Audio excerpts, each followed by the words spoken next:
imposter syndrome. Shut up. Yeah, well, we all have that.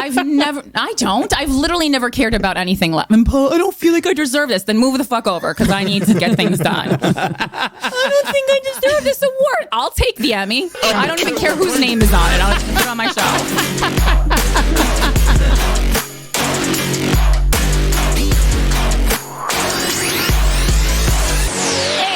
How you doing? Where you been? Welcome to another episode of Guys We Fcked. We didn't fuck them, but we're talking about them. It's the Anti-Slut-Shaming podcast. I'm Corinne Fisher. I'm Krystyna Hutchinson. Welcome to the show. We have 2 dates that you guys need to mark down in your calendars. Yes. One is for Atlanta, Georgia, Center Stage Theater, Saturday, September 10th. Krystyna Hutchinson. I don't know which camera I'm looking at. That's the wide, but that's is talking for a short amount of time about something like not funny? Do I look at this? Take the new camera. Take the new camera. If you're only listening to this, you're going to want to watch it on YouTube to see Corinne look like the blind mayor of New York City. Well, we have allegedly. We have 3 cameras here, and then Mike goes, actually, I'm just going to set up one, and you all got to share it. No, because you guys wanted. I need one for my cock and one for my face. Yeah, you wanted close. I noticed Mike's camera's always on him. Yeah, I'll take it off. I noticed you never are looking at the wrong camera, Mike. Why is that, you think? Anyway, Atlanta, Georgia, Saturday, September 10th, Center Stage Theater. Get those tickets now. They are on sale. The link is in the link. All of our bios. Linktree link in the bio. Sorry about lastnightcomedy.com. Google Center Stage Atlanta. I mean, there's so many ways to get to it. Yeah. It's incredible. And then Norwalk, Connecticut, the Wall Street Theater. This is Saturday, September 24th. Those tickets are also on sale. Link is all the same places.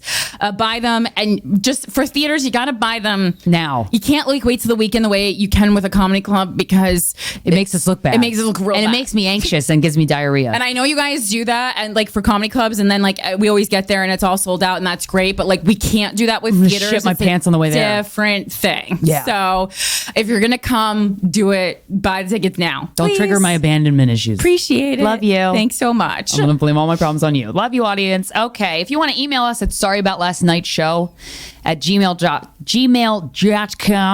Make sure the subject line gives us a little bit about what your problem is. And today's subject line is, went into my ex's apartment and found out the other woman had moved in. Okay. Don't you hate it when that happens? If I had a nickel, huh? Hi, Corinne and Krystyna. I discovered your podcast 6 months ago on Luminary after my breakup, and thank God I did. I can't believe someone was there for something other than us. Is that the press that you guys wanted? Your advice? You're on fire today. I have a lot. I think I have like my. I'm on medicine, and I think it's like really. Like your heart rate gets your heart rate up. Oh yeah. Well, I just feel like a little like I'm like it's either like this or pass out. Okay. Insulin resistance. Ooh. Your advice to listeners wading through fuckboy infested waters has taught me so much. That's a well put, and been incredibly comforting to me during a very painful period of my life. I'm so glad. Now you might be wondering how I found myself in my ex's apartment alone, but before I get to that, I should provide some backstory. 6 months ago, my partner of 5 years and I broke up. I was the one who initiated the breakup, but that was only because he didn't have the balls to break up with me himself. I noticed his behavior gradually changing after Christmas. He lost interest in sex and started going out with his friends a few times a week without me, staying out until 3 or 4 a.m. During this time, he met a Puerto Rican student we don't going to erase it, but that's what she said, a student in his university. She meant more interesting. Oh, right. Yeah. That's how I interpreted that as a white. So she was way cooler off the bat from his university. He's like, we know we got a problem. Let's call her Camilla. Oh, sure. Because she was like, Camilla Cabella's the only Latina I've ever met.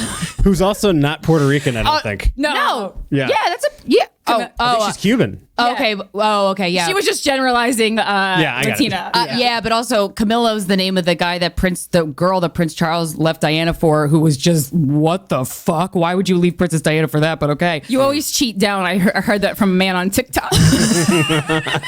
Thanks, TikTok. TikTok.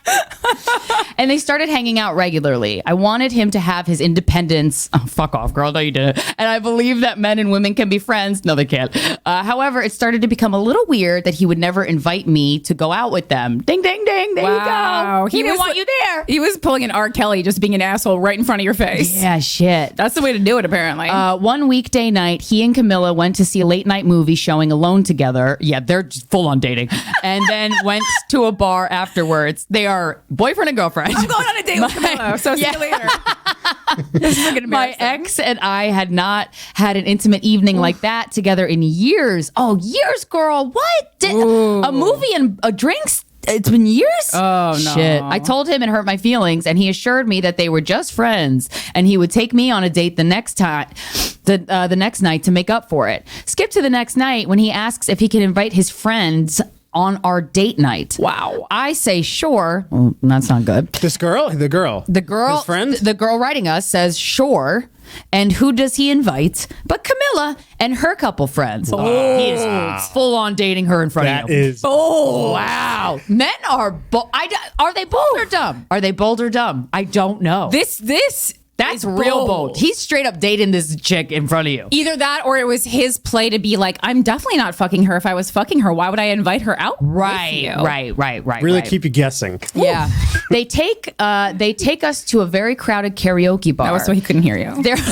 There are only 2 seats available at the bar, and my ex and Camilla immediately sat down in them. Damn, girl, he is dating her in front of you, leaving me to awkwardly stand behind their stools. Oh my God. This is like a cuckold porn. I'm kind of turned on. Is that weird? Shit. I stay for an hour, and at no point do my ex or his friends try to include me in conversation. Finally, wow, girl, damn. I tell my ex that I'm getting an Uber home, and he decides to stay out with them until the early morning. Of course he does, because she's his girlfriend, not you anymore. I had an important realization in the bar that night.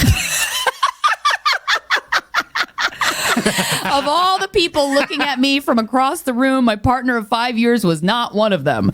So I confronted him, and after a week of forcing the subject, I finally got him to admit that he no longer loves me, and he agrees that we should break up. He got to keep the apartment, and I got the best thing of all, our scruffy little dog. I can't tell if you mean that or not. And now back to how I found myself in my ex's apartment. Okay, so it was your apartment as well. Got it. My parents had bought me an expensive air mattress for when they visit, which I never retrieved from my last apartment. What a great gift. This is where we'll sleep when we're invading your space. We don't want a hotel. We want to see what you're doing in your life and see if you're doing drugs so we could judge you for it. Last week, I texted my ex and asked if I could pick it up. Instead of meeting me outside our old place like I wanted, he suggested that since I still had the keys to the apartment, I should just let myself in while he's at work. Cue scary music. But what I saw in that apartment, I can never unsee. As soon as I walked in, I see a little white board hanging by the door with the to-do list on it in women's handwriting, and scrawled at the top were the words, "Ti amo." Oh. Camilla is the only... Camilla, you rascal. Camilla is the only Latina my ex knows. So that's... Okay. It's the white. This is the whitest. We get it. Your boyfriend's white. So I immediately put together that the woman was just a friend, is now living with my ex in our apartment, confirming that they were probably fucking around on me while we were still together. Probably. Come on. Yeah. Come on. Yeah. Probably. I got bad news though. Te amo, also Italian for I love you. Uh-oh. Could be an Italian woman in this mix. Oh, who knows? An Italian. Dun dun dun. Could be even worse. A little shaky. I go into the living room to get the air mattress out of the closet, and I almost trip over a little box. My ex doesn't have a cat, so I realize it must be Camilla's. I start to look around over a litter box. I'm sorry, I said little box. Over a litter box. I start to look around for the cat and see the door to the bedroom is wide open. So I walk in. Instead of the cat, I find a pair of furry red chain handcuffs left in the center of the bed. See attached photo. Oh, I can't wait to see that photo. To reiterate, my ex knew I was coming into his apartment that day. Oh, yep. He just straight up is disrespectful to you. Camilla could have also done it though. Oh, true, but that's like also very fucking rude. Oh yeah, it's like a bit of like a crazy power move. Yeah. Either my ex wanted to rub his kinky love affair in my face, or he is so stupid he left it out. Either way, it was a cruel thing to do to somebody that was his best friend. Yeah. I am not an angry person, but I was furious. I supported him through his master's and his PhD. Those were your first two mistakes. Yeah, unfortunately, that's a tough pill to swallow. I even moved for him twice across the country. Those were the third and fourth mistakes. Putting my dreams of pursuing a job in the film industry on hold so that he could attend the university he wanted. Fifth mistake. Oh, and this is what I get in return. Yep. Yeah. So you're sending you a message. You guys, you want to sign? This is it. Yeah, it's a sign. It's those red handcuffs in that cat box. I feel like when I saw my ex fucking someone else, it was a sign. Like he was fucking another girl. And like, yep, because your eyes saw that. And that's what happened. I came so close to writing on the whiteboard, "Hola, Camilla. Nice cuffs." That would have been great. Would have been racist. Yeah. I would hold off on the Olas. Yeah. You're not at a Chili's in Times Square. Yeah. Or sending my ex an angry text message about what a gaslighting, cheating piece of shit he is. But instead, I left the apartment exactly as I found it. I mean, I would have literally pooped on the carpet and left. Come on, girl. Come on. Proceeded to block my ex on all social media. Great. Good move. I have a feeling that you agree that taking the high road is the way to go. I mean, I do, but my God, I would have pooped on his carpet. But I'm curious if you would have done something differently. Yeah, I probably would have also spread the cat litter box everywhere. Do you think he wanted to fuck with me? Because if so, he succeeded. I mean, truly, it doesn't matter what the answer to the question is. Yeah. I cannot stop picturing my ex fucking her in those cuffs. I mean, okay, then, like, that's not a useful thought. Or was he just oblivious to all the evidence of their relationship left out in the open? Again, it doesn't fucking matter what his motives were. Apologies for the long email. It wasn't even that long. I just had to get it off my chest. A loyal fucker. Oh, wow. Those are okay. So here's the picture. The comforter is gray with like blue, looks like, half shells. And there are bright red furry handcuffs it's like they made the bed and put the handcuffs on the bed. I thought they were going to be furry, like the cheap ones from Spencer's. No, but they're these are really bondage, nice ones. Yeah. Not to make you feel worse. But I will say, Camilla's probably very fun in bed. This is the dirtiest boy bed I've ever seen, and there's no headboard. So Camilla, get a headboard for this fucking bed. I mean, what are you doing? No. I mean, it's not. Camilla did nothing wrong here. She really didn't. And this guy is. Well, I mean, Camilla, if she was fucking someone's boyfriend, she 100% did something wrong. Oh, I guess that. Yeah. That's true. Yeah, they both That's suck. true. She did suck, but I'm more. I mean, he sucks more. Yeah. I like focusing on the guy here, not the gal. This whole thing sucks. I'm just confused because you're right. Like when you're breaking up, if one party, the party that the person is not interested anymore, in this case you, sorry, like if you did nothing wrong and the love just fizzled, this is extremely cruel. Yeah, it's so disrespectful. And it feels like it's so disrespectful. It almost feels like he had to hurt you in this way because he didn't know how to properly break up with you, and he was afraid that he couldn't detach, and he couldn't have a conversation with feelings about it. Like he was afraid of his own emotions. So instead he was like, I'll just hurt her and that'll make her definitely go away. That's so shitty, and then man. I don't have to I'll just so eat shitty. the pain I caused her, and I don't have to deal with my own emotions. Well, it'll come up later in his life for sure. But right now it just sucks that you, once again, all the things that you've already did for him and supported him, it's like you're doing it again. Yeah. That's really shitty. Oh, that's so shitty. I'm really sorry. I fucking hate when people can't just own up to being vulnerable and honest with each other. That's so, and a 5-year relationship, man, that's not nothing. That's a big part of your life. And I'm sure you had a good time during that relationship. And it's like, people can, some men tend to really sour a long relationship that was actually pretty good by doing something really stupid at the end that makes you kind of hate them forever and hope that you go to their grave without ever seeing them again. And then if you see any of their friends in the street, you're going to remind them of what their friend, your ex, did. But you got to move on, and you gotta do you, because this guy's just insecure, and he needed something very showy to make him feel masculine again. Yeah. But again, I don't know that you're gonna hear from him again, but he will hear the turmoil of these thoughts he has not dealt with again in his life. And if that like makes you feel any better, like he's not doing well inside. Like he might be having like fun sex, but it's really not. Like he's all fucked up in the head. Yeah. So. Yeah. Sorry, girl. That's rough. It's really, that's upsetting. But you're better without him. And do you? Yes, and then come see us live. You already know the theater dates. Again, that's Atlanta, Georgia, Saturday, September 10th. Norwalk, Connecticut, Saturday, September 24th. And then I have a couple dates coming up. Cleveland, Ohio at Hilarities. I'll be there August 26th and 27th for 4 shows total. And then September 16th, which I believe is a Friday, that's Detroit, Michigan, Friday, September 16th. That's 2 shows. And that's part of the Motor City Comedy Festival. And then you can listen to me and Shane Smith discuss the news. And there's a lot of it on Without a Country every Saturday, wherever you listen to podcasts. Incredible. And then I have a Patreon where I do new episodes of my solo podcast, The Voices in Our Heads, patreon.com/Krystyna Hutchinson. And I have about 3 to 4 times a month, there will be a Zoom link and we do basically group lamenting, Chad, because I'm not a therapist. But it's really, man, I get a lot of support out of this fucking group and I love hearing your stories, and it's really helpful, and yeah, it's fucking really good.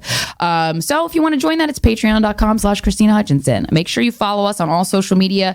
Our handle as a duo is at Guys We Fcked without the U and fucked. We got TikTok, we got Instagram, we got Twitter, we got Facebook, and on our YouTube channel, youtube.com/Guys We Fcked, you can watch so much shit for free, including our special day and the Dumb Bitch Woo Hour. Wow, it's like we want you to get free content, because we do. How are you? Yeah, I'm fine. It was an interesting weekend. A lot of, I feel like I wrote some notes in my phone because I feel like there's no like in between experiences with people like anymore. I either have like great experiences with people or they're like fucking terrible experiences with people. Damn. And I was thinking a lot about like morality and how it never helps me. Well, in the immediate. But maybe in the long run. The only way it helps me is like it makes me feel good at night. But that's pretty cool. But other than that, it's just like, Yeah, revenge is kind of fun. Not like revenge. Like I'm comfortable or being with immature, revenge. I don't think revenge is immoral. Being it's mean moral. and immature. It's just like I feel like I think a long time about things and like how they will affect like other people and then I don't really see a lot of other people doing that, reciprocating that for you, and then I go, well, why don't I just have fun, right? You don't really get to cash in on on morality. Well, have you tried? And the people when you meet the big man in the sky, you do. I'm just kidding, guys. I'm just kidding. And the people who don't really like just kind of live with blinders on, like you just see them around you constantly succeeding. And I'm not just talking about in business. I'm talking about in their personal lives. Yep. And you go, so what was the fucking point of all this? Yep. Yeah, but are they having authentic relationships where they're vulnerable and deeply connecting? Probably not. I don't think. But I'm not either. A lot of people. Wait, we have an intimate relationship. Yeah, I'm talking about romantic like relationships. So I mean, well, and that's the thing because but to that point, so. Yes, I'm being facetious, so of course I do.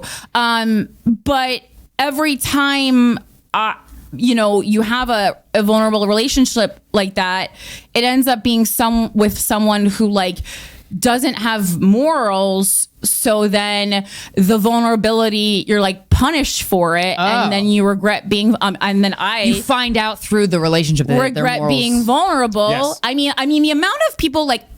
Again, like this goes back into like me spending way too much time with men, not on purpose, just problem because of the industry that we're in. It's not like I'm like seeking them out. It's like outside a fucking comedy club and like in between spots. Right. And then just like almost everyone I know is so willing to cheat.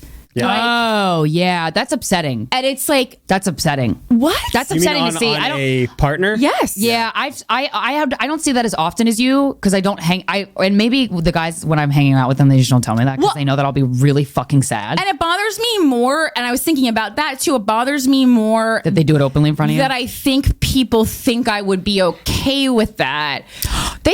Well, they must think you're. They must be telling me that because Right. well, you know what I think? Okay, so I think a lot of men think feminism is performative. Oh, really? And some of it is. Some of it is. I guess, but Some people this isn't fucking fun. Why would I perform it? Like, But I think like so many. Sucks to say, but I think so many women are outwardly feminists, but then if given the chance to fuck with the person, to have sex with the person or be the partner of the person they really want to be a partner with, whether or not that person was in a relationship with another woman, they would choose the man, getting the man that they want over being a sister to the woman. And I think men have caught on to that.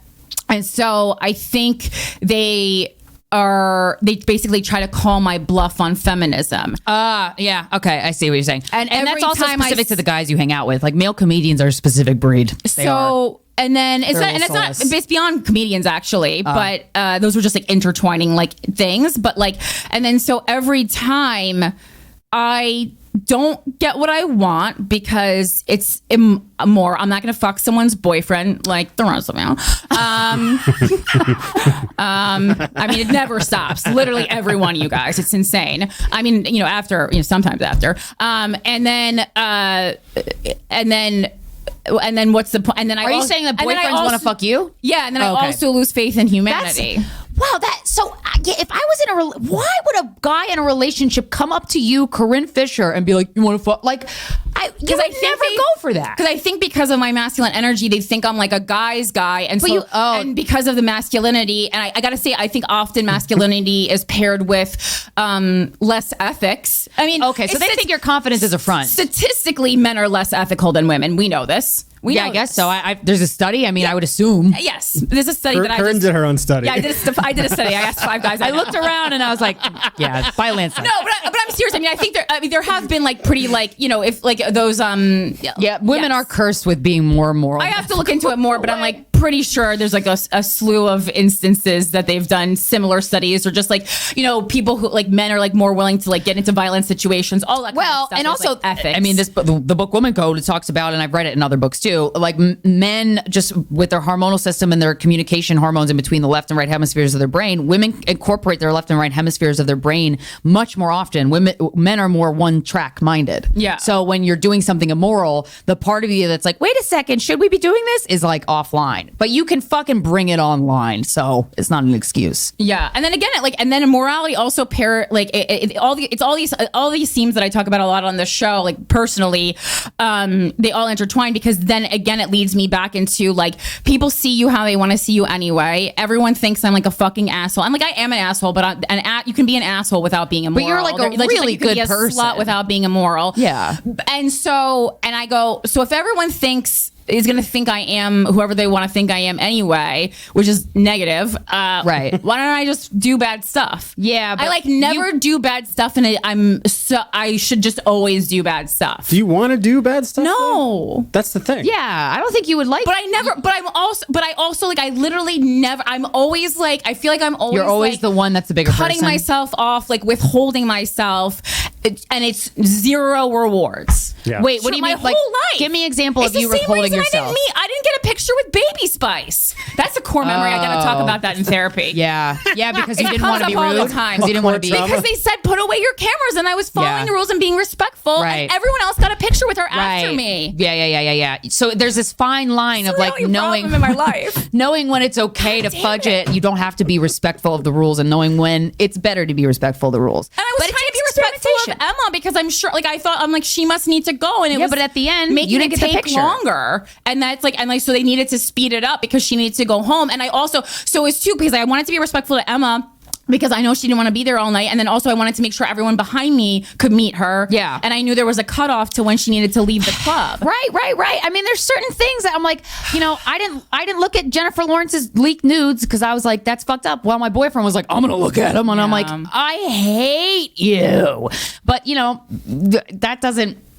I don't know. It's a great question because we live in a country specifically. I feel like everybody who doesn't live in America also agrees that like it's very shame based. It's very cheating to get ahead, and just it's gross. The most people in America I think are good people, but the vibe of the way the government acts, there's no fucking accountability. So there's this gross lack of morality that doesn't feel good, and like so it permeates people, which is such a joke because basically and I was just like so sick of social media. It's just like this absolute like morality off between a bunch of people, and it's like I was also thinking about I was trying to think about the worst thing in my opinion that I've ever done, and it was like ghost someone.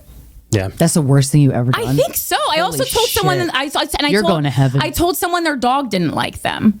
Yeah, but were you right? I mean, I think the dog was being abused, so yes. Oh, yeah, but that's... You were there. Oh, I know. Yeah, but you should have said that.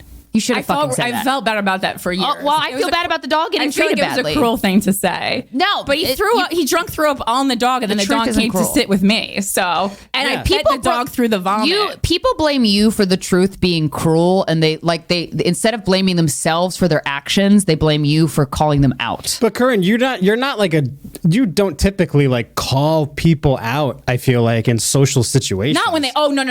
That's like the not type your of thing. That's the type of Jersey girl that everyone hates. Right. Yeah. I just that haircut's ugly. Yeah, no one asked you. Right. You don't do that.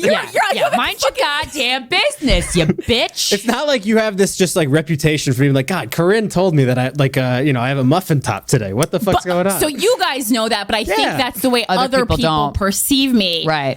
And I mean, so I was trying to think about the worst thing I've ever done, and I was I was also thinking about like, just cancellation and that in general. And because I was reading up on someone's specifics. Like, is this a thing now? I know, yeah. Is this a thing now? Before I hang out with a colleague, I have to fucking research them now. Yeah, I know. Because if I fucking take a picture with them, 8 girls are going to DM me going, that guy was a shitty person. And I'm like, okay, first of all, ladies, and I mean so it's like we're doing the work for men's flaws yet again. Right. If you're going to DM us saying a guest that we had on the podcast was shitty, I need specifics or I will not. It will go in one ear and out the other. You have to give me specifics, okay? Yeah, we'll take it seriously if you give us specifics. Exactly. For sure. But if you're too generic and then I ask for specifics and then you don't get back to me, I'm gonna think you're full of shit. So, help me, help you, help the world, right?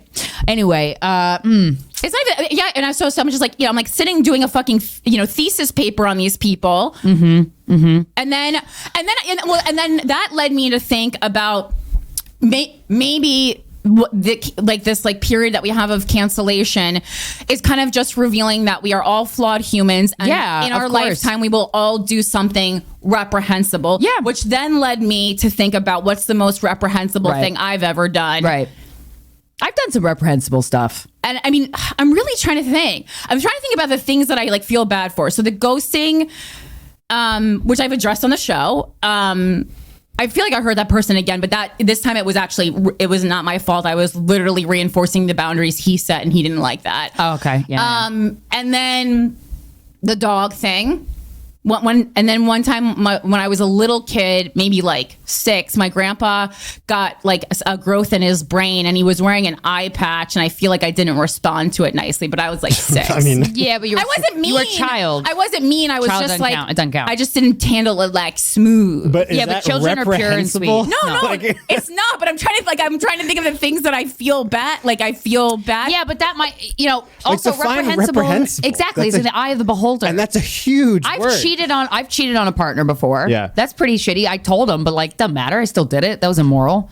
I'm not just going to say all the immoral stuff I've done because I'm not like happy about it. But, I've done some shit that I'm like, oh, fuck. That's terrible. Yeah, and you have fun. Yeah, I do have fun. I do have fun. Well, I think not because of that. But like, are we comparing Krystyna to like? I'm a kid. Again, reprehensible is still just like such a huge word. No, it's like, because when I thought of it, I would. Every human being does things that are reprehensible. Well, maybe there was a moment that you were unkind to somebody that you didn't even understand you were unkind, or they took it as that, and you wouldn't have known. I mean, that's every day of my life. So then maybe that, but that's not people missing every waking moment. Insecure people misreading celebrating the fact that I wasn't like coddling them. Right. Yeah. Right. Well, and I also like, I have, hopefully a lot of life to live yet. So, I mean, I have many opportunities to do reprehensible things. And if I stay in this business, shouldn't be hard. It's not fun to do reprehensible things, but you do learn from it if you give a shit about how your behavior affects others. And the thing that pisses me off is there's too many people that don't give a shit about how their behavior affects others. And I don't know what the fuck to do for you to give a shit. I don't know. There's nothing I can do. But it's just all weekend of people on Twitter who most of whose careers are going to go nowhere. And this is not me targeting you. It's just a real like open conversation that I want to have. So please don't fucking be like, you're canceled. About, Krystyna and Brian Callen and all these comedians that have been accused of different reprehensible things. Right. And like I really try to look into these and I go, and like they're just all having these conversations as if they've never done anything awful. Right, exactly. Because I think the thing is like, when we have a show where we do talk about like this show where we do talk about ethics and we do advocate for other people, it really like ends up pointing the finger back at us. And so I continually try to examine my own actions because you don't want to be a hypocrite. To watch a bunch of people that I know suck on Twitter talk about all these bad things other people have done, it's like kind of gross, even though the things that these people did are also gross. Right, but they're using it as a look at what they did and don't look at what I did. Yeah, that's what they're saying. It's so clear as day. Right, and even like just the amount of time and energy we put into, Dane Cook, who's 50 getting engaged to a 23-year-old. Again, it's just like, no, not good. But it's like, guys, they've been dating for 5 years. Where was this energy the whole rest of the time? Yeah, right. I mean, marriage is not permanent. But also, we live in America. What are you talking about? And America's so fucking shamey. And it's like, shamey is not going to do anything. It's just not going to do anything. I was just re-listening to the lecture by Brene Brown and talk about shame is when we blame the person and guilt is when you take responsibility for the behavior. Like if you shame somebody, if they're overweight and you shame them, that's not helpful, you dickhead. Like it's not, and I know we jokingly say shame has a place, but it really doesn't. Like guilt has a place. Because guilt involves a moral compass. Shame is just gonna like, I know when I get shamed for shit, it makes me just want to die. Like it chips away at you. So, I don't know. I don't know how to handle stuff. Yeah, I don't have any definitive answers about any of these. It's just like a conversation. Well, that's the thing, and it's like almost a conversation that like people are unwilling to have. They're just like, this is it. Right. This person's bad. This person's good. That's the end of it. And I'm not saying I think any of these people are bad or any of these people are good. I mean, everybody has good parts and bad parts, and it's just how did you let the world fuck you up so far? Is it worse the fact that social media is kind of this place where people are like hurling, I don't even want to say accusations, but morality back and forth at people? Yeah, and then it also causes people to make fake apologies because they want to save their career. And it's gross behavior. But the thing is, I know what you're talking about with the Dane Cook thing. This girl on her Instagram stories basically like did a deep dive of his Instagram and just found stuff. But to me, her tone was more like, and then this happened. I see what you were doing this whole time. And then people go, Dane Cook, die. And it's like, no. Like there's so many in between things to say in between those things.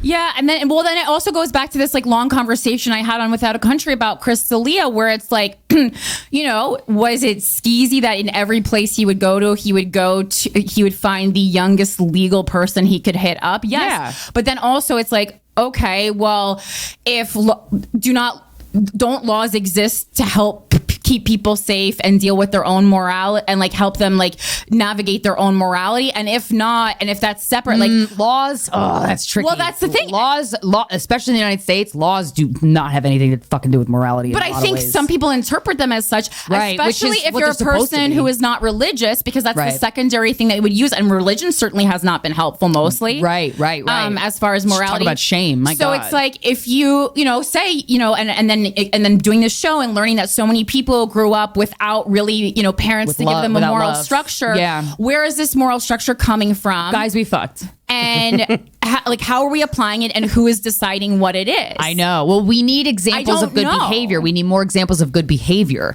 But like, what is good? It's like my moral code. And again, this is something I've had. Being honest. Like, but my moral code usually like finding it's just like finding the truth. Yeah. But it's like it's like everyone's moral code is different. And like for some people, it is. Yeah. Like everyone has a different moral code. So how can we? And you can't, like agree like across the board, like this is wrong. And I don't know. I'm not saying like yes, 30-year-olds should be fucking 15-year-olds. Yeah, probably not. Yeah, right. But then why did the state decide that? Like, shouldn't there be like, yeah, I mean, 15 if you're within 2 years? Like, what are we talking? Because I looked into these laws so much. Right. I just don't know the answer to anything, but it's like unbearable to work under these circumstances and to live, quite frankly, under these circumstances. When it's just like at every move you work so hard to be a good person, but then you're like of no satisfaction or reward to myself other than like even my fucking astrology, like my horoscope. It's like you need to learn that the reward in your life is just doing things of service for others. I go, fuck that reward. Buy me a gun, but buy me a gun today because if that's the lesson I'm meant to learn in this life, I've already learned it and I'm going to tap out because I'm tired. That's a terrible lesson. That's my reward for uploading YouTube clips every fucking day.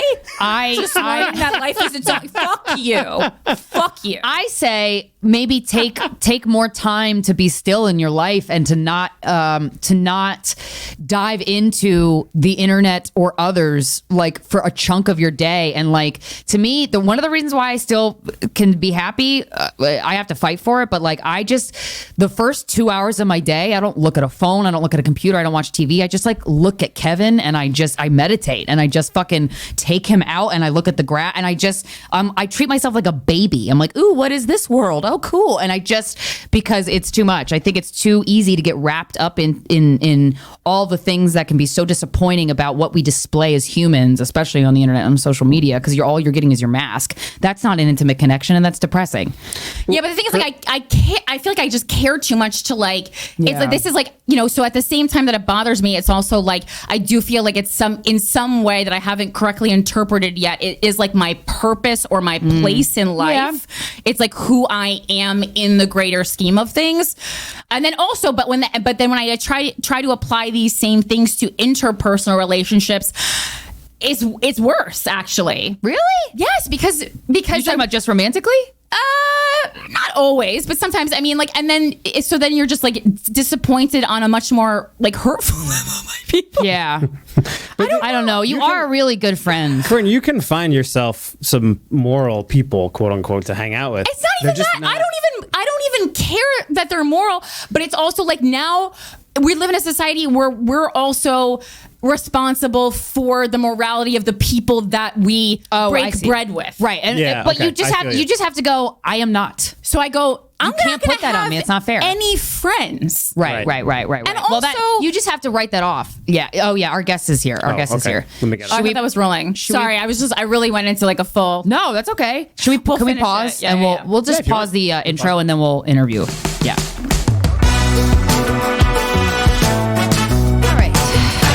Share with you some information about your endocrine system, ladies and gentlemen, and anybody in between. I just feel like let's learn more about the female body since we're not learning it from anywhere else. This is so where I'm at in my menstrual cycle. There's four phases, and I'm currently in the ovulatory phase. So do you ever have?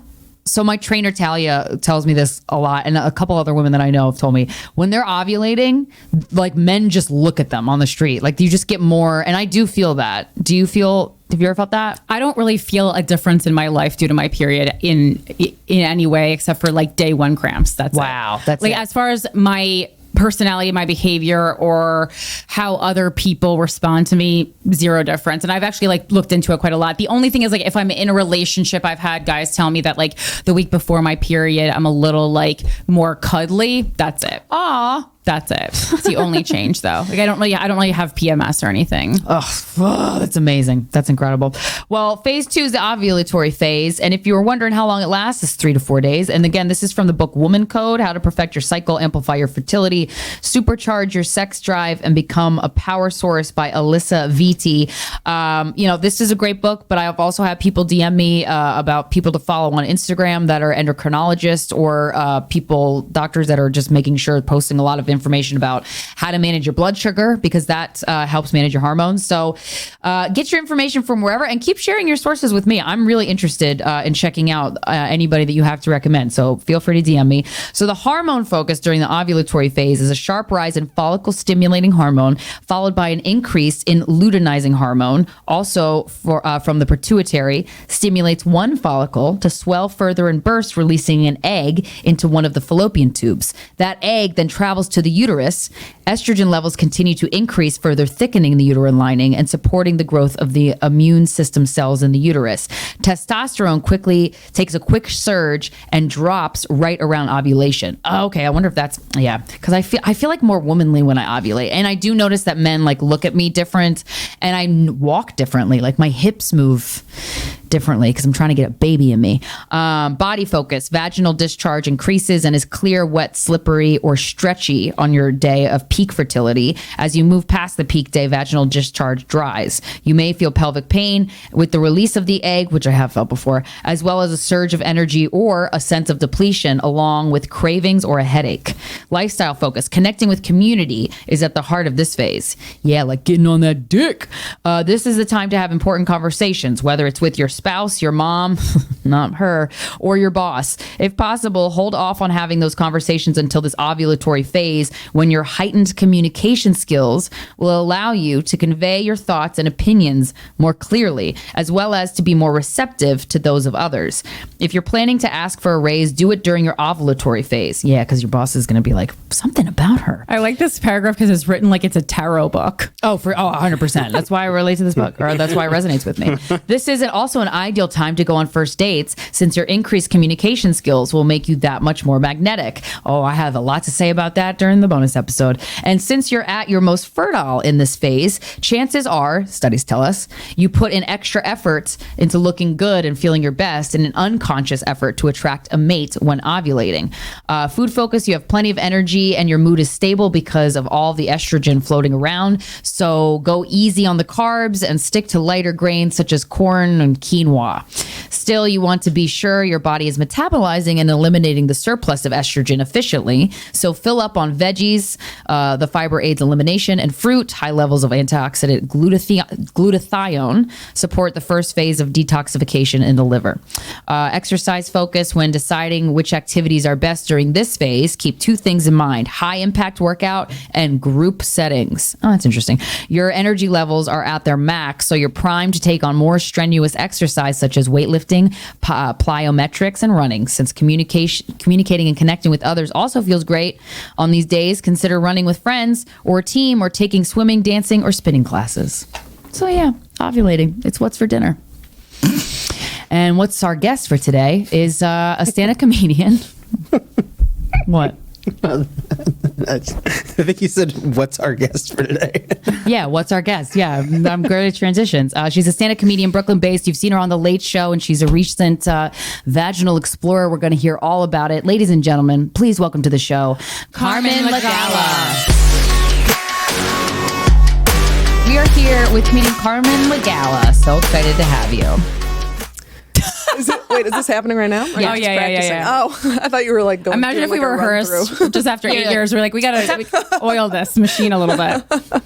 We're here. Yeah. No, I mean, I was gonna ask you if there was anything that you didn't want to talk about on air, but I guess we'll figure that out. Is there anything you don't want to talk about on air? We can bleep it out. We're good. Yeah. If there's anything, I'll let you know. Okay. Yeah. We've kind of been doing a pre-interview over the past couple weeks. Mm-hmm. I'm very excited to hear about your stories. Well. Okay, so we have a shared like Excel sheet where we write upcoming guests and like a little blurb about what we're going to concentrate on, and then so what did I write? I wrote here. I wrote in. Let me read exactly from the document.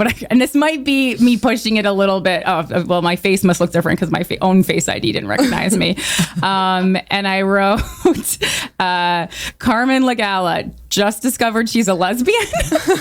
That might be pushing it too excessively, but you can clarify for us a little bit, because I know I asked you to be on the show a couple weeks ago and you said, I think I'm going to have sex with a woman for the first time. We should probably hold off. And Good call. And I said, thank you so much for supporting the show. Yeah, honestly, thank you. And I as somebody who's been fishing for not from our list, from our listeners, of like, I kind of want to date a girl, but like you can't, I have dated girls before. Like I made OkCupid profiles. That's how long ago it was. But I was just too scared. I was just like, I've licked pussies, but I'm like, is that good? Like, it's just so, because I was so young, then I was like, I don't know what I'm doing. But I don't know. I just feel like, I don't know. It just feels like it might be up my alley.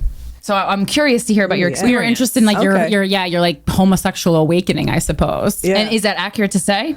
I would say so. I would say I'm still pansexual, which is how I identified before, which is where I'm just like attracted to fucking everything. Not everyone, but like everything is possible. You know what I mean? Like a car? Yeah. I'm sexually attracted to cars. Are you? I don't fuck them, but like I do get aroused when I see really nice muscle cars. Wow. Yeah. Objectophilia. Yeah. Oh, okay. Is that what that is? Yeah. I was obsessed with it for a while. Yeah. Some people are like, I'm married to the Great Wall of China. And you're like, nice. That's a good get. I mean, if you're going to get a wall. The greatest wall of all time. Yeah. Yeah. So you always identified as that, but then had you had any sexual interactions with women, like kissed them?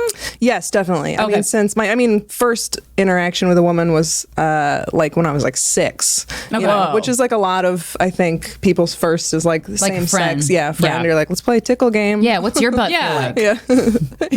What's your butt like? That sounds like a fun game. Yeah.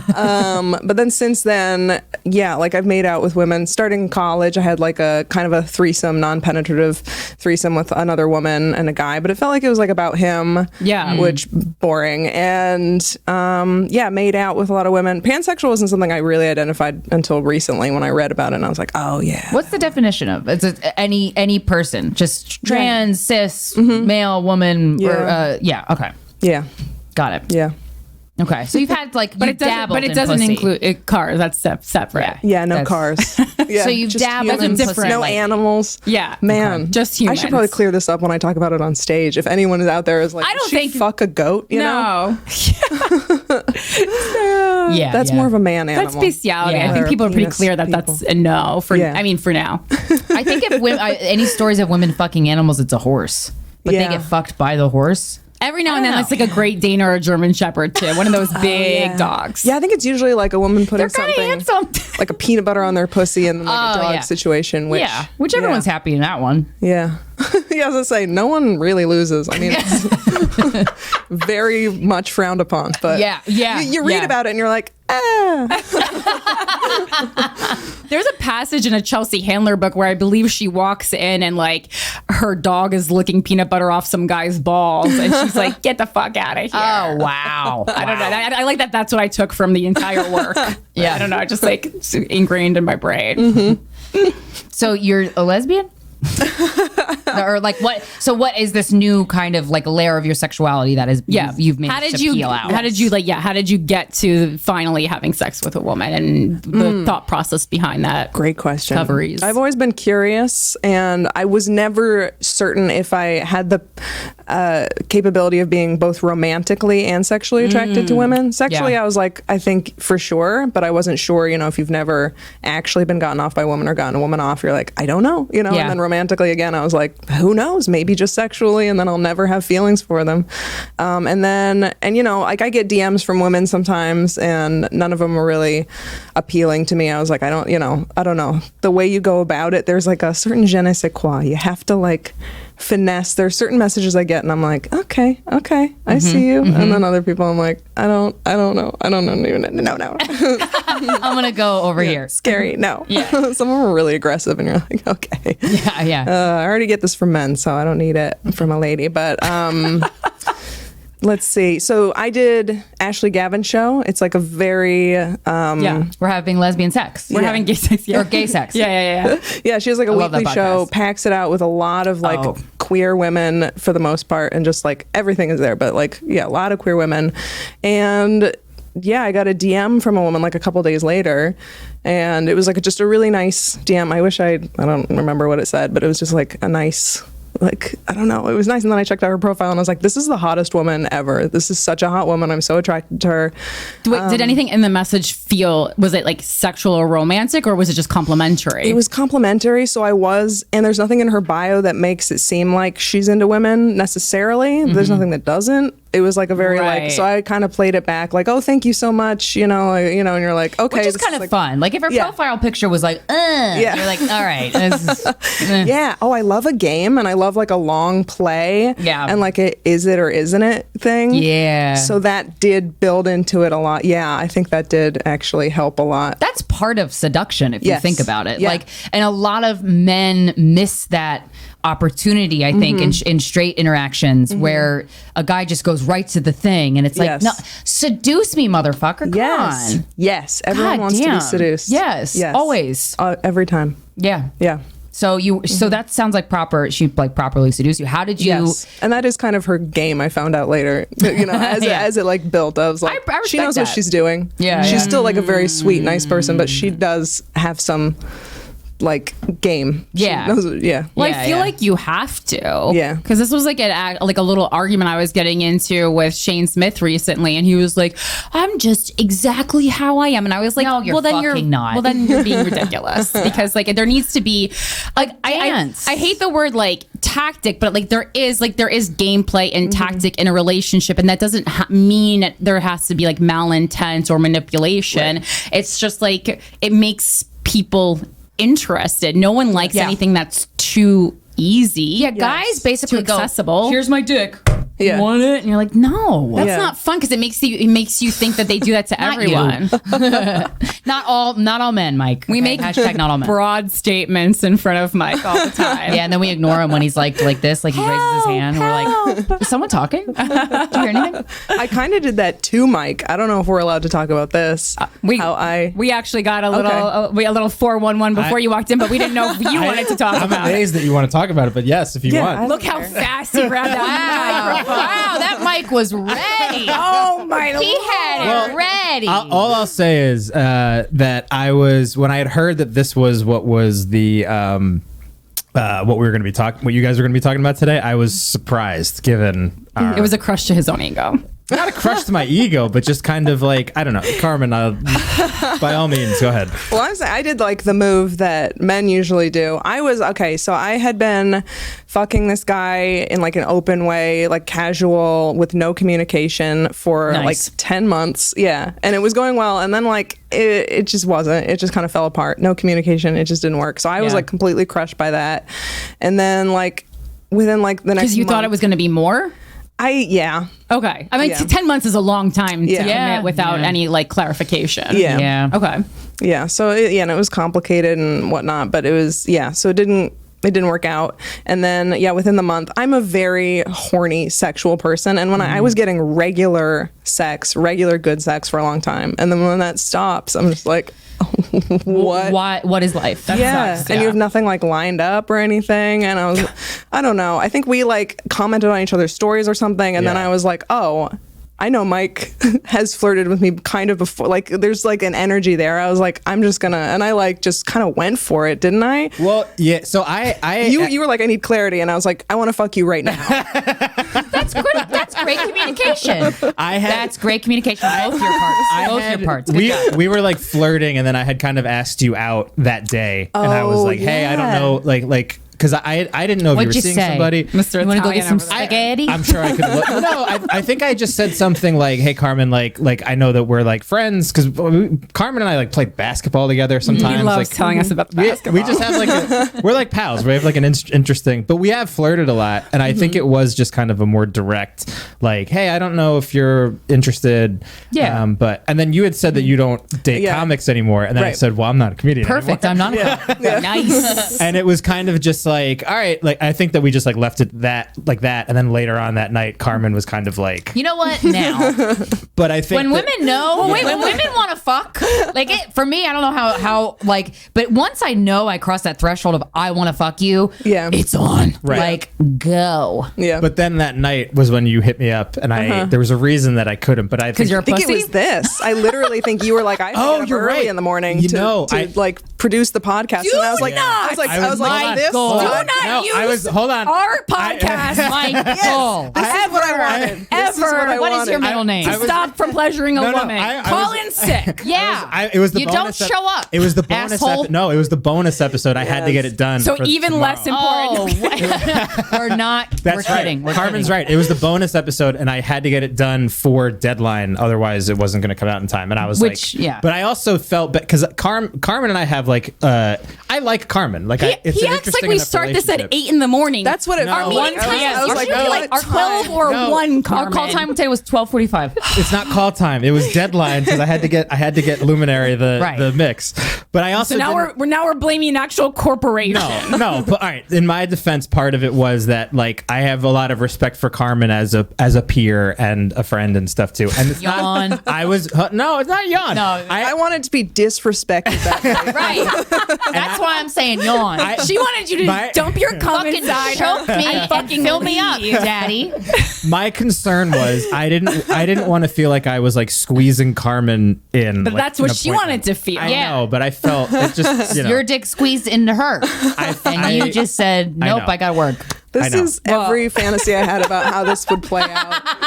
On behalf of the Guys what We you wanted, Fcked team, Carmen? We apologize. We apologize We to you. apologize. Thank you so much. We apologize on Mike's behalf. But I did not feel like that was like overly aggressive or anything. I just didn't want to, God, I'd love to It's see so this funny DM. that we're airing this Yeah, out me on the too. podcast. Yeah, you can read 'em. but yeah. Isn't that fun? That's what it's what here we're for. here for. Conversations that we should be comfortable having Yeah. one-on-one. We Yeah. instead have in If there's front a of microphone, Right. we have them in front of hundreds of thousands of people. Yeah. Right, Uh-huh. right. Okay. Yeah. So there we go. Case closed. It's aired out. A lot of women are real jealous of you now, Carmen. Well, I heard you do well. I don't know if that's okay to say. That like drives both your worth down and up for certain women. out Yeah. there. Yeah. Oh, Funny how that works. Yeah. Yeah, it is true. Because sometimes you're like, I don't know if that guy's hot. I don't know if that guy's hot. And your friend could go, that guy's hot. And you're like, it's mine. He's mine. I want him. And you're like, wait, what? Why am I doing peeing this? on him? Yeah. Oh man. So when you had sex with a woman, how was it? And did you know, like, what was going through your head? Okay, so she does not live here. This is Okay. like a long distance open relationship that we are navigating at the moment. Oh, that's fun. Cool. Yeah, yeah. And she was like we were like, well, let's maybe meet up. Like she was like, I'll come up for your birthday week, which was like very overwhelming because I was like, if this doesn't go well, this is gonna like ruin my birthday It week. feels so high stakes. yeah, Yeah. yeah. Yeah. And she was staying somewhere else. Smart. Nice. And then she came in. We spent like the first day together. It was really fun. And then the next day, I think Did you hold hands? No, we didn't do like anything romantic right out of the gate. It was like very much like One time I held hands with a girl that we were like doing stuff with, and I was like, oh, cool. Yeah. I don't know. This was nice. yeah, it is nice. Yeah. It's just soft. Yeah, I know. And then second day was my birthday. We hung out in the afternoon. I had my show at night, and people were like, "Have you yet? Have you?" And I was just like, "Leave me alone." I think it was it was literally the day Roe versus Wade got overturned. Fuck. I know. Timing. Hey, having sex with a woman is exactly what we should be doing That's that the day. exact thing to do on that day, actually. exactly. You either protest or you fuck a chick. Good for you. Absolute perfect timing because it was okay. So she was staying at her place. Oh yeah, she slept over at my place twice. So we got her I had her stop staying at the other place because I was like, this is going well enough that you can like sleep over. My cat like slept in between us the first night. And I just didn't feel. I didn't want to make the first move. That's hardcore lesbian. Your cat was like, I'm going to help you with this. She was very much in the way, honestly. Yeah. Very annoying. My dog And does then that.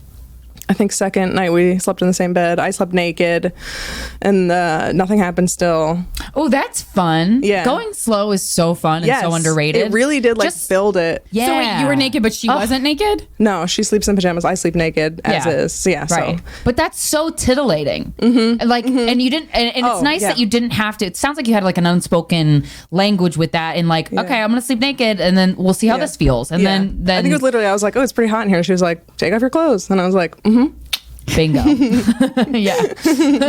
But then, yeah, still the build. I was like sitting there in bed, like so keyed up and like so turned on. But then again, like very sleepy, fell asleep. Yeah, next morning. So I was facing away from her and she kind of came in and was like very subtly, like something, I don't know if it was her hair or something, but like it was just like that, like, is she asleep and accidentally or is she not? Like a lot of that. Right. And then at some point, like I was like, I think she's definitely here and she's definitely like making moves. So I scooched my butt back a little bit and then it was just like, it was on. Yeah. Yes, that's amazing. Yeah. Wow, that's so fun. Were you were you super nervous or did it feel natural when you started? It felt natural. Yeah. Yeah. Nice. I don't remember being nervous. I mean, nervous like in the way that you always are, I think. Just like excited, first interaction. yeah. Yeah, excited. Can I ask you specifics? Like, did you eat her out? Yes. She went down on me first. Nice. How was it? When a girl, I've been eaten out by a girl. Wowie wowzers. Yes. That's some good shit. Wow. That's some good stuff. I gotta So, say. yeah, Excellent work, ladies. Incredible. Just naturally. What? So the best I've ever been eaten out was this, the first time she ate me out, and the first time I was ever eaten out, period. Those are like the two. I'm like, oh, now we have a tie situation. I always thought no one would beat the first time. Right. This was... Well, because that's also like the newness of just like something like wet. Yeah. That's not your wetness touching it. You're like, Great yeah. stuff. Yeah. this is cool. Yeah. Yeah. And I think we built it up enough, but like there wasn't like a ton of like I usually need like a lot of foreplay. I really love foreplay. I like the build. I like the tease. I like the seduction. Everybody does. And then she went down on me. I think I came within like 5 minutes. Like Whoa. Nice. Fast, much faster than I can like make myself come with myself. Just Wow. Nice. whatever combination of things. I was like, what the hell just happened? And why can you teach me? Can you teach everyone? Can you teach every man on the planet who likes this? Well, speaking of, was there anything in particular that she did that you were like, why doesn't everybody do that? Or is it just like the overall slowness buildup?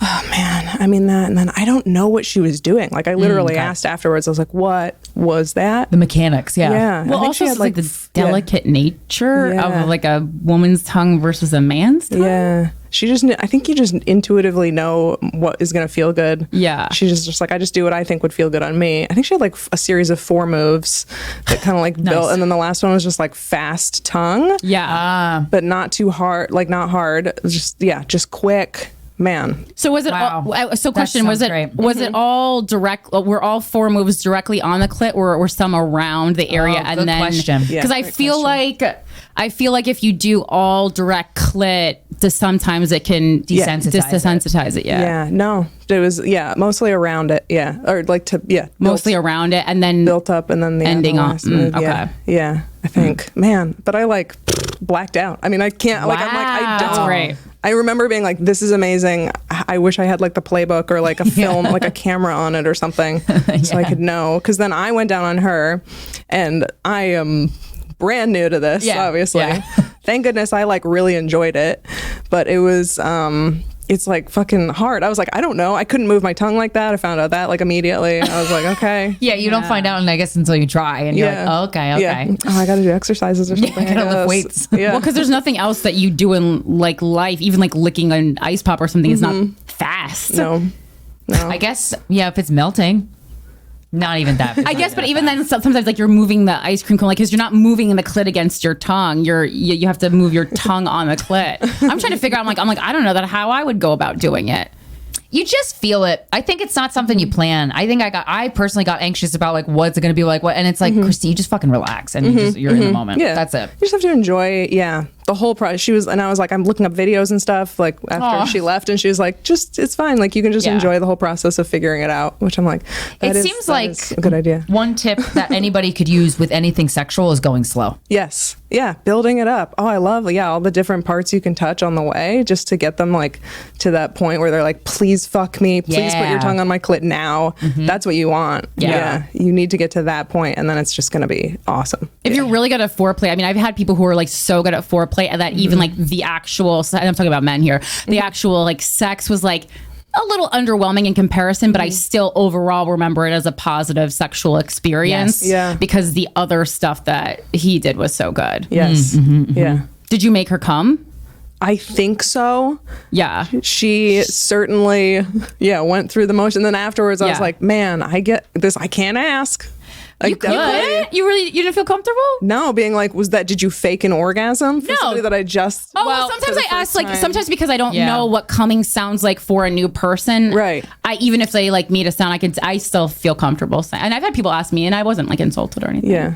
I had fingers inside, and I don't remember feeling like a clenching. And I remember that being like, did I? Maybe Yeah. it was a small one. That's true. Well, and if it's clitoral, well, I guess yeah. There's so I don't know. There's Yeah. women are there's like a million ways we can come. Yeah. and there's so many levels. That's true, because like there Yeah. can be like the little one, and there can be like Yeah. the fucking hard stop one. Yeah. Yeah. Yeah. Wow. So was that, and then so she visited you. You had a great visit during your birthday weekend, and then have you seen each other since? No, but she's coming up in 2 weeks and a few days. Nice. Yeah. But you've Nice. already decided you are in like a relationship structure.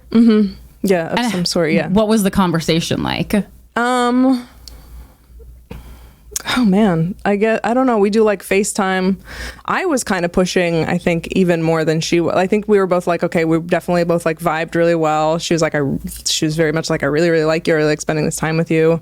Said really nice things. And I was like, we should. Yeah, I was like, how do you let's feel see. about these things? And stuff. Yeah.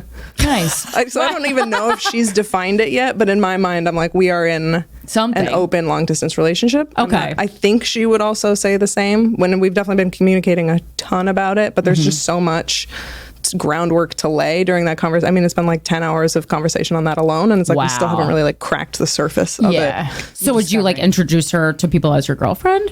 You think? Or I guess you don't know because you haven't done it yet. I don't know. I mean, I've told my family about her, which is like crazy. Wow. So how did that go? I also just wanted them to know that I was like seeing women. Yeah. Because they know that I was pan before. I've done jokes about it on stage. That's like how I communicate. That's how we with all my tell our family. families Yeah. everything. Me too. Yeah. You're here. I'll be like, you're here about it on the You'll show. find out how I Yeah. really felt about what you did on stage. Yes.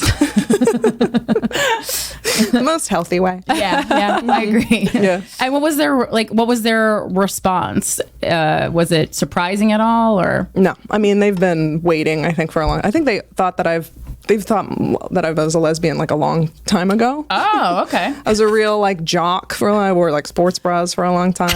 I mean, so they're like, she must be. Yeah. Like all the like stereotypical things, you know. Yeah, They're like, yeah. she's not dating men. We don't really, you know. And I'm like, you don't want me to be anyway. Yeah. I'm 17. What's happening? Yeah, give me a second. Yeah. All my friends growing up were lesbians. All my like best friends, a lot of them. Oh, okay. Okay. So that would make sense that your parents would jump to that conclusion. Are you close with their parents? Yeah. Pretty Nice. reasonably, yeah, more than most people, I think, yeah. That's And nice. they're like super progressive. They're perfectly happy for him. My dad will make like jokes, but Aw. like dumb dad jokes. Yeah. My mom was, she like unfazed. I think she was just like, yeah, the deer are in the garden though. You know, it's like just like some Right. some She had weird other worries. Yeah. Yeah. I think she asked That's what her nice. sign is. She was interested in her Aw, sign. Yeah, that's cute. Which she's like, but she can be this sign, but she can't be that sign. It can be a woman, but she can't be. Can't be. They'll discriminate against a Capricorn, Yeah. but not against a lesbian. Exactly. I love that you have a mom that's very into astrology. Has she asked that about your previous partners, your male partners? Yeah, like people have like every now and so again I made the funny. mistake of like telling her I hooked up with somebody and she's like, oh, what's his sign? And I'm like, I don't I don't know. I don't know what his last name Yeah, I is. was just like, I Yeah. don't know what his first name is, Mom. So Yeah. we're not there. Yeah. That's so funny. So previously you were in like a pretty long-term relationship with a colleague of ours and you lived together, right? And so like, was your interest in women or pansexuality, was that something that you discussed a lot? How did that affect that relationship? It was something I definitely brought up. I wanted to do an open relationship with him. We were together 6 years. Oh, wow. That's a hard thing to open up after 6 years. Yeah. It's something that I brought up at the beginning of the relationship, but Oh. Oh, that's good that you Yeah. would be possibly interested in that one day. yeah. Yeah. What But was then the it just wasn't response? taken seriously, Oh. and he wants to be monogamous. And at the time, I think he didn't know that as well about himself as he did after 6 years. He was like, "No, I definitely am interested in monogamy." And I think when we're also like first meeting someone, we're so jazzed about someone, we'll be like, maybe that's not as important as we'll Right. push our own needs down because we're so excited about a specific person. Yeah, Yeah. yeah. And you're like, maybe with this person, I don't know. And then you get like Maybe that I could be attachment, and you're monogamous. like, no, yeah, Yeah, yeah. And I think he was like, yeah, she'll want to be monogamous, and she still wants to be monogamous. And I was like, I don't know if stuff. And I talked about women. He's very supportive. He's like, yeah, I want you to explore that. So that was nice. He didn't want me to explore with men, but he wanted me to explore with women. It was a difficult breakup. It was really, really fucking hard. Why? But because after 6 years, Yeah. I was in a 7-year thing, and I was like, I gotta pull this Band-Aid off, and it's gonna suck. Yeah. Was it mutual or was it one-sided? It was like me. Okay, yeah. Because you wanted to explore? Yeah. Yeah. It's rough. It's so rough. But did you get out of the relationship and still have respect for him? Oh, for sure. Like That's nice. I considered it a very successful relationship. Yeah, I thought it was a great relationship. We are super close friends now. Oh, that's really good. Nice. Yeah. That's fun. Yeah. I like that. Yeah. Because it's like, God, it's so interesting. Like, I don't talk to my ex, but he pulled some shit.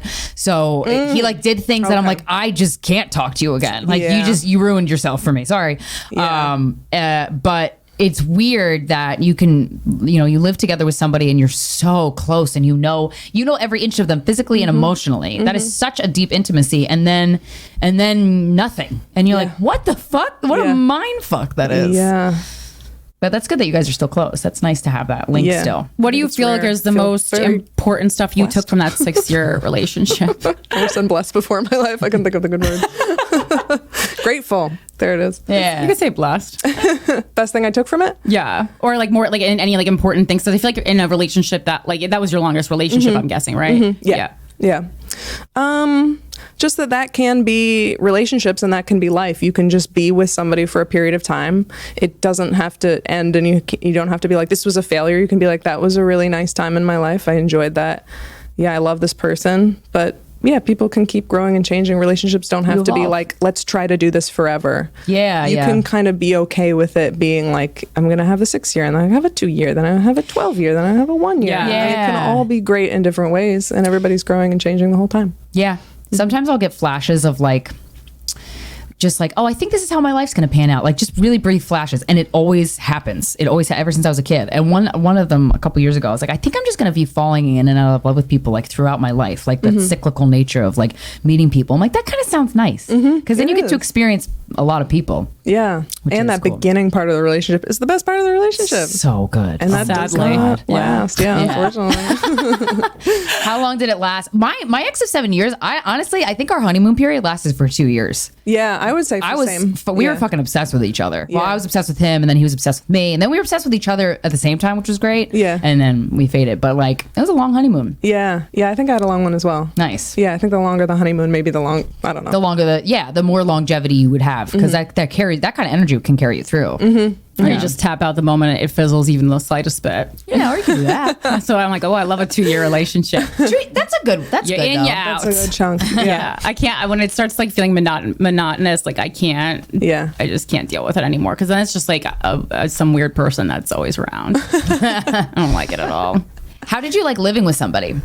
I didn't. I never wanted him to move in. That was a huge point of contention for us. That was like the biggest fights that we had, or the only, we didn't really fight, but like our disagreements were always based around that. Oh, I don't even want you here. I didn't want him to move in. So then why was he fighting for it so hard? He wanted that closeness, or rent? And it's New York City. You're like, and he was over every night anyway. So I do understand. It's like, you do technically live here, and now you're paying to keep your stuff over here. That's insane.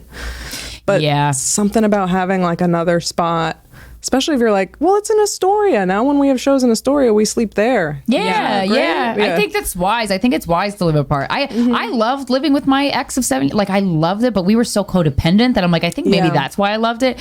And then when we broke up and he moved out, to be the only person in your apartment is one of the most magical experiences God could ever give you. Yeah. It's so necessary for your spirit. Yeah. That you're like, fuck. Yeah, you lose yourself in another person, especially when you're in that same space. And then when they're gone, you're like, oh, wait, I can figure out who I am again. It's like a very exciting time. I can get to know new layers of myself. Even like a last day job I had was in a big office. And I'm like, oh, God, I forget like I have to deal with the way you do things, and that's just a coworker that I barely see every day. So, so I thought Mike fell, but he's looking confused as if something else fell.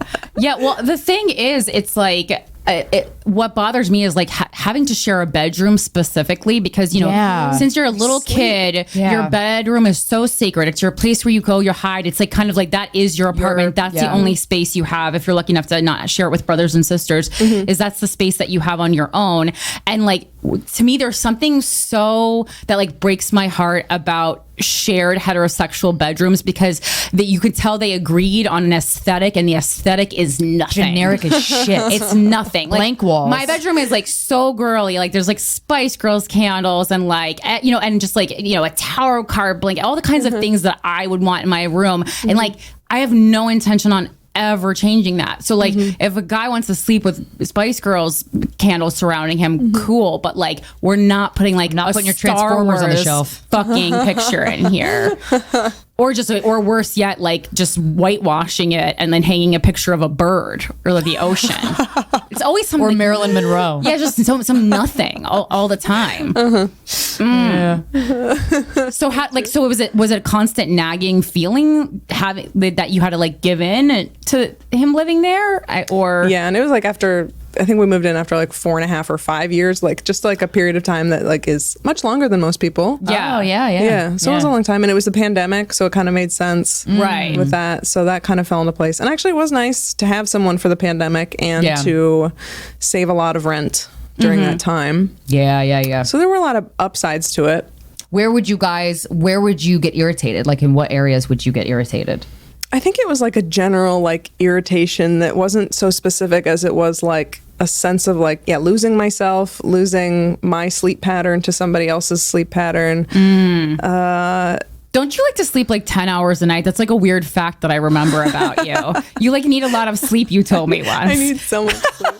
I just always remembered it was an interesting fact. I think I got 9 straight last night, which is actually pretty unusual for me. Now I've been falling into the 7, sometimes 8 range. I usually wake up after 4 to 6 hours and pee and then go back to sleep. Yeah. Good for you. Nice. Yeah. That's why you're in great shape. I mean, sleep is so important. It's so important. Yeah. I need that time. I need time to like have my own thoughts. This was just like you're constantly just saying your thoughts through whatever filter to that person and then receiving their stuff back. I didn't have any time to like work on myself. And I mean, there's like, when you're like, oh, we're taking space, it's like, well, you're just in the other side of the room. It's not the same. I still feel you here.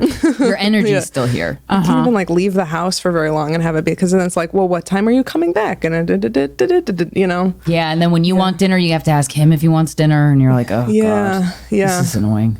Yeah. Unless, you know, sometimes you're like, oh, I want to cook cooking for your partner is really fun. But it's so fun, but not every meal, every day, all the time. Right. Yeah. Right. What's like the most sexually adventurous thing you've ever done? One time there were 2 guys sitting on my porch. This is when I first moved. They're gonna say face. When I first moved to New York City, and we had a threesome just inside the door, like the hallway that like there's both my place and the people upstairs could have come out at any time. Wow. So literally like just 2 guys that were just there. Yeah. And then I like brought out beer and we were like vibing and stuff and just started making out on the porch. And then, Was that your intention when you saw them? No.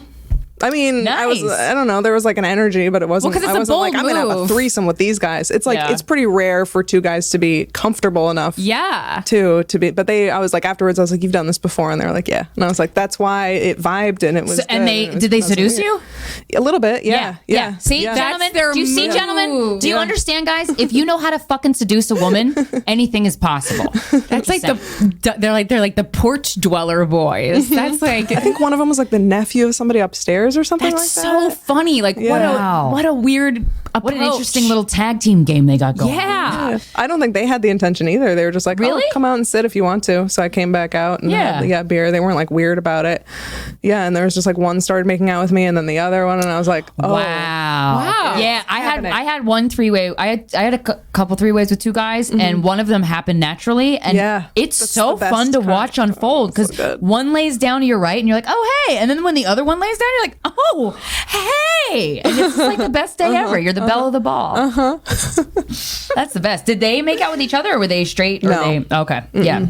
Yeah. It's so fun because it's like all hands on you. There's this guy on Instagram. Somebody shared with me this guy's profile. He I think he lives in New York City, and he just massages. He has models, hot booty models that he massages, but that's his service. He'll touch your hair and comb your hair and rub ice on your back and just fucking massage your ass. And I'm like, that sounds amazing. That sounds amazing. He doesn't fuck I don't trust that guy. I kind of do. I go, that guy's foreplay. That guy's up to something. Massage your ass. Yeah. Okay. Hair. Yeah. Yeah. I mean, he might be up to something, but I also saw an account recently, and it was just two guys who, and it's funny, all of a sudden they were so worried about COVID, so they're wearing masks, and I was like, well, crafty to cover your entire face, and then the women are completely nude, they're massaging their breasts, they're fucking, and I go, I just don't know if I trust this. Yeah. I would go, where's your certificate? What school did you go to? Where's your license? Yeah. We're all like, I don't know. Yeah, it looked like it would feel good, but also they kept doing it on rooftops, and there was full footage that they needed to blur out. And I go why the camera? I don't know that I would want a camera on me while my pussy's fully out. The pussy was fully out. I mean, they blurred it out for Instagram, but wow. It was on a public. It was a 4-hand massage, but they were doing it on these. I mean, I think part of it was probably for the. It was an erotic massage, right? Yeah, I mean, let's hope it was sold as such. Non-erotic Let's hope it was sold as such. Yeah, not it wasn't lymphatic drainage, but it's just it's another kind of drainage. He has to say, well, yeah, maybe it was. But yeah, I don't know. I just and it's also I guess the women do that, but they just usually don't put themselves on camera because that's right. Well, this guy's Instagram account, you could tell he hired models. Yeah. To give massage, but he's that's his service, and I'm like, that's a great fucking service. Mm-hmm. He probably has a conversion rate. I would guess that's what he's up to. Is that he doesn't push for sex, but some women are like, okay, they're so horny afterwards. My massage therapist, I have to weigh it in my head if I'm gonna actually be like, do you want to fuck right now or not? Yeah. Wait, I've had a couple massages like that. Fucked a massage therapist? No, I've just thought about it. You just constantly. So sometimes they massage you and they go slow, and you're like, are you trying to get it in? Sometimes I'm wet every time somebody massages me, man or woman, no matter who it is. Yeah, just soaking wet. So, and I know that they can. Sometimes I'm like, they can see this. Yeah. That's and I know it's natural, and men get boners and stuff. Yeah, so sure. I just don't know. Yeah, usually they have clients right after and stuff. I'm like, I don't want to be the person who's like, do you want to? And they're like, no, I'm a professional. That would suck so bad. Nightmare. Yeah. I don't want them to Mike Coscarelli me. Sorry, I have to do a podcast in the morning. Wow. I have deadline at night. That Mike was ready. Night deadline. You always have a fucking deadline. I work a lot. I'm so busy.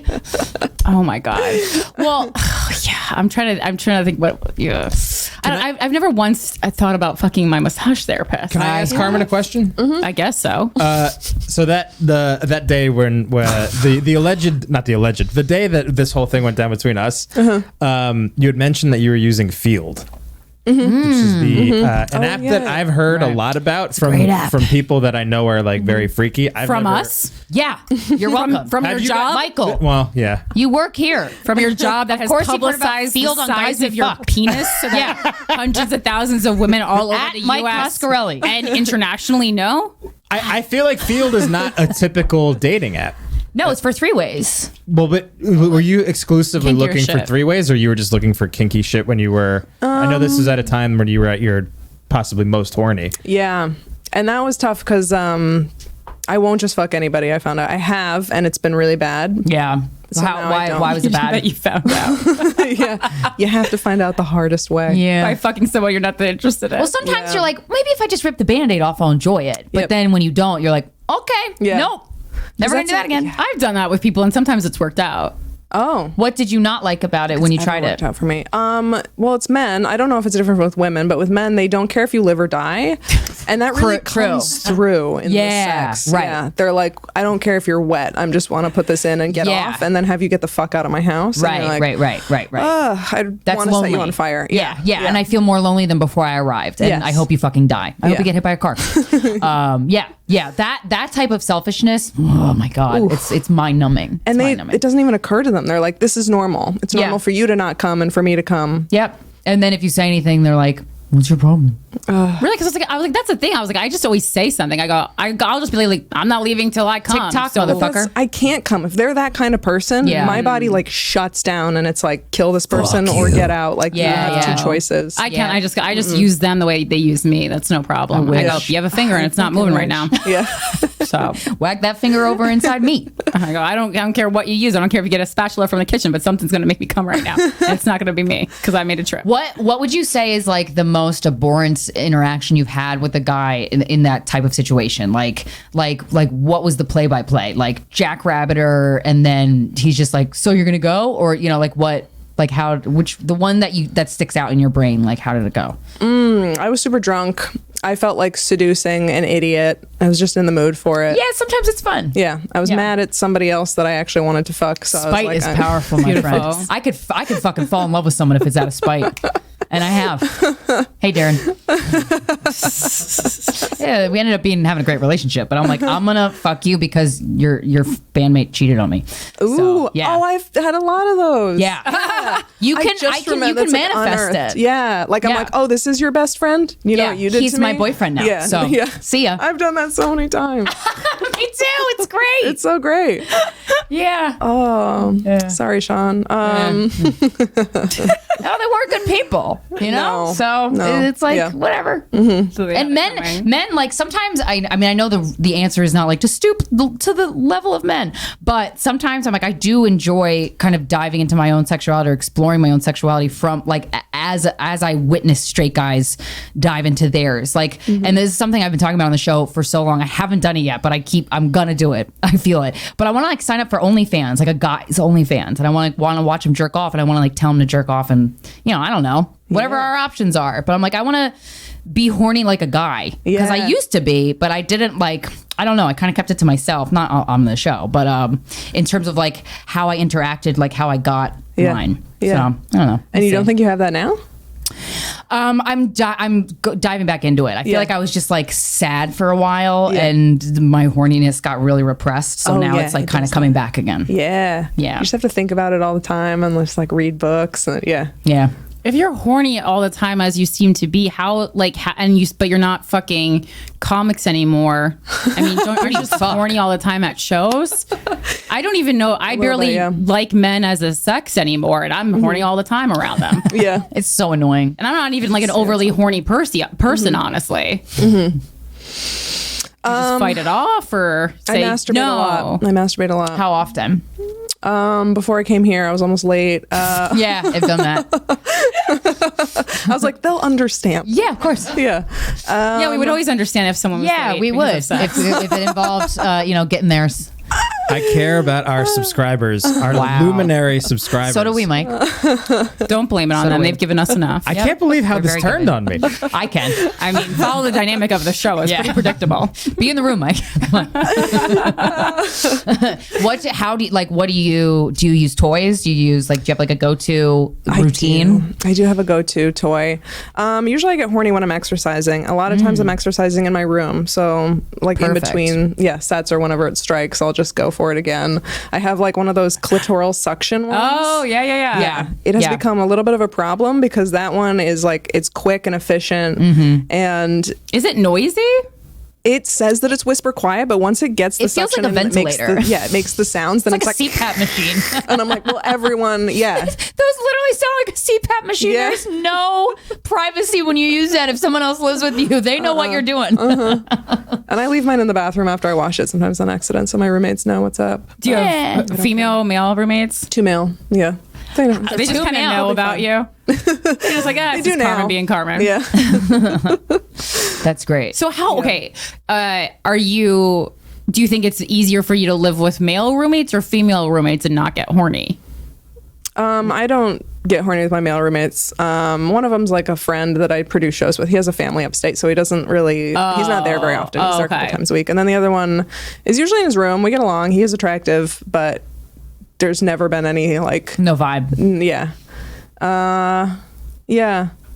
Yeah, so I would never, that would ruin the house. Yeah. And he has a girlfriend. And that too. Yeah. That's a big one. Well, it would, but there's always a time. Like I only had male roommates one time, but it was like I had 3 male roommates. Ooh. And I was like, so often they were just like so filthy and gross and annoying that it was never sexual. But then every now and then, of course, there would be like I never had sex with any of them, but there was definitely like a hardcore attempt made by one of them, one night, because we did get so close as friends, and we would knock on each other's doors just to like hang out, because that was how it was also like a very kind of like oddly crafted space. And then we like, I just want to talk, or like just lay next to me, like, and you're like, okay, this is just getting weird, But I was also like, you're the only one here, and I don't have to like put on shoes. So. I had one male roommate that I would like go walk to the bathroom in a towel, but it was like not tightly wrapped. And I was like, ooh, what's that? Because he was cute, but then he never washed his bath towel once. Oh, in the whole year that he lived with us. What is that? I don't know. No sheet washing, no bath towel, no towel washing, no. And he would drink my drinks right in front of me, and he would think it was the other roommates, and then I'm like, that's my cranberry juice, dude. And he's like, oh, I'm sorry. Yeah, just real disrespectful. Oh my God. I mean, he was a nice guy, but just to live with, I was like, ugh. I snuck a hand towel into the guy's house that I was fucking for a while because there was no hand towel, and every time I went to the bathroom, I was like, I don't know what I'm supposed to do. Right. So I kept that hand towel in there the whole year, and I think I was the only one who used it. Like on the way, when we were like breaking it off, I was like, the hand towel in the bathroom was mine. He was like, I was wondering about that. Yeah. Guys be amazing. Not noticing it's never shit. Been washed. I just kind of wash my hands on it, whatever, twice a week whenever I went over to fuck. So hopefully it wasn't like the worst. But wow, Michael, how often do you wash your sheets?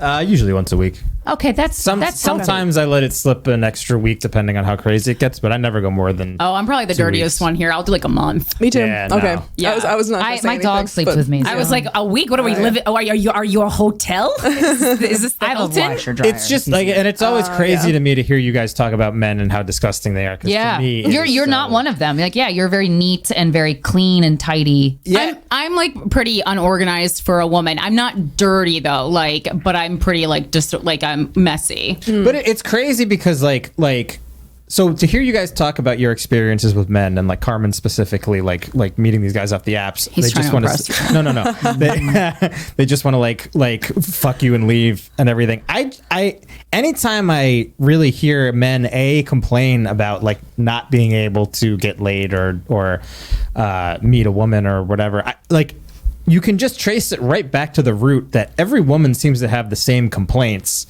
about men as a general statement. Yeah. Which is just they don't really give a shit about us sexually. We're just kind of there. Yeah. So that I'm a vessel. There's room for improvement for most men in that case. But also it's just like the basic cleanliness of your apartment.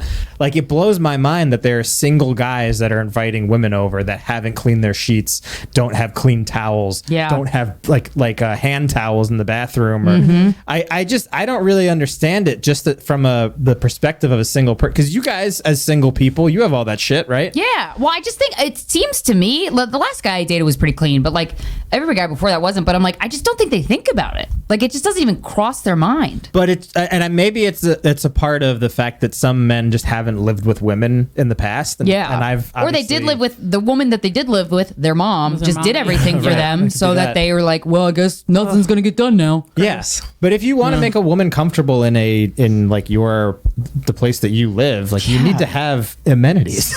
Have some pride in the way you keep your living space. The most basic ones being towels and clean sheets. Yeah. I mean, it seems like the least you could do to a woman that's coming over. It's like let's put it this way, Carmen. When you were going on those like field interactions, were men offering you drinks? This is a big monologue called "I'm Not Like the Other Guys." It's just a curiosity because like I hear this stuff and I feel like you guys always look at me in the booth and it's just like when this stuff's going on and I have to like shrug my shoulders like I can't speak for the rest of the guys, but like I just find it odd that like somebody can come over for an interaction and not be treated gentlemanly even though sex is on the table. Right. I mean, I clean my apartment like the most when a guy's coming over, and guys don't even care as much for the most part about that. Although a lot of the guys I date do, but that's probably because I have such a masculine energy that the people coming into my space have more of a feminine energy. So they do care. Like, because I gotta say, people comment on me being disorganized more than I've ever commented on another. Like, that's never been like a complaint for me, like someone being like dirty. I mean, not in a long time, maybe in my 20s, but like, not now. That's never like a problem for me. But I also just I think care less about that. Speaking of same masculine and feminine energy, when you're dating a woman, I know like any relationship, regardless, like sometimes the man is the feminine energy. And sometimes, like I know a lot of relationships like that, when it's two men or two women or anything, there's always, for kind of this like symbiosis, yin yang to happen. Somebody leans more into their feminine energy and the other person leans more into their masculine energy. What's the dynamic in your current relationship? Actually, somebody asked us that too when we went out. We went out together, and this guy was like very aggressively hitting. Who's on the us. chick? Yeah, and once he found out that we were together, he just immediately became aggressive in a different way and was like very homophobic. What? Yeah. Wait, that you see videos of that happening all the time. One of my best friends dated a woman for a while, and she would tell me how the disgusting things men would say to her. They're like, "Are you scissoring?" I'm like, "One's ever." No, nobody does that. Because they think it's some kind of a fucking kink that two women are sleeping together, not an actual like relationship. They just can't. Their minds are just so fucking blown that they don't want to cock inside them. Yeah, that was the whole thing. It was just us being like, just fast. When you're like, you spend time with a man because you're fascinated by how awful they are. Like, I know a couple like that. I do that all the time. Where I'm like, there's a couple comics that I'm like, wow, man. And you just don't even see it. They're like, yeah, we're vibing, and they're like, I'm studying you like a scientist. Yeah, I need to know. I'm Jane Goodall right now. Yeah. What is the gene that does this? So fascinating. Who raised you? He was so stupid. So I asked that in like a very aggressive, awful way. You asked it in a very wonderful way. We're both femme, and that's how I was like, there isn't really like somebody who's dumb. I was like, I think maybe as we explore the sexuality, we'll probably both switch and see what we like and what we kind of gravitate towards. She's traditionally kind of been more of the dumb, I think, but I don't know. I'm also like kind of masculine, so I'm like, and I've always been submissive, and I'm like, I would switch. Yeah, that's fun. That's fun to like play. Yeah, but we play with roles, and we both present as feminine, I think. Yeah, for the most part, unless I'm wearing like a basketball jersey, which I do from time to time. How does she identify as a lesbian, pansexual? Not at all. Lesbian, but she has been with men. She was married for a while. Oh, really? Interesting. And that was like an early conversation. I was like, I didn't know what she was or what her past was, or if she'd just always been a lesbian. I feel like I had this idea in my head that like she had always been a lesbian, and like the fact that I had never been with a woman would be a huge turnoff. But I believe she worded it, I like breaking women in. And I've heard that before. Yeah, immediately got like wet. I was like, oh, cool. Yeah. That's a pretty aggressive thing to say. I love it. I think that's how she worded it. Maybe I'm wrong, but that's what stuck in my head. Something like that. That's a good thing. That's a good flirty thing to say. That's a good like kinky, fun, hot thing to say. Nothing worse than somebody who's like, maybe. You're like, no, I want you to be into whatever I'm bringing to the table. That's how it works. That's what's going to happen for it to work well. Well, especially if it's your first time exploring a type of person, like you want them to kind of make the first move to make you feel more comfortable, I would guess. It's a big leap to make. Whoever's been here before, like you lead the way, like lead the dance, lead the tango for us. And that's why I waited and didn't make any moves, and I'm glad because that made it so much hotter. The whole, Oh, that's awesome. That's great. So is there anything you want to promote? Where can we find you online? I'm on Twitter at Carmen Lagala and I'm on Instagram at Carmstagrams. I think that's what I do. I mean, I'm on TikTok. I don't really use it. I don't know. Nice. All right. Awesome. Thank you so much, Carmen. Thank you. We'll keep up to date with how it's doing. We'll check in with you at the clubs. Thank you so much. This has been Guys We Fcked, the anti-slut shaming podcast. We'll talk to you next Friday. Bye.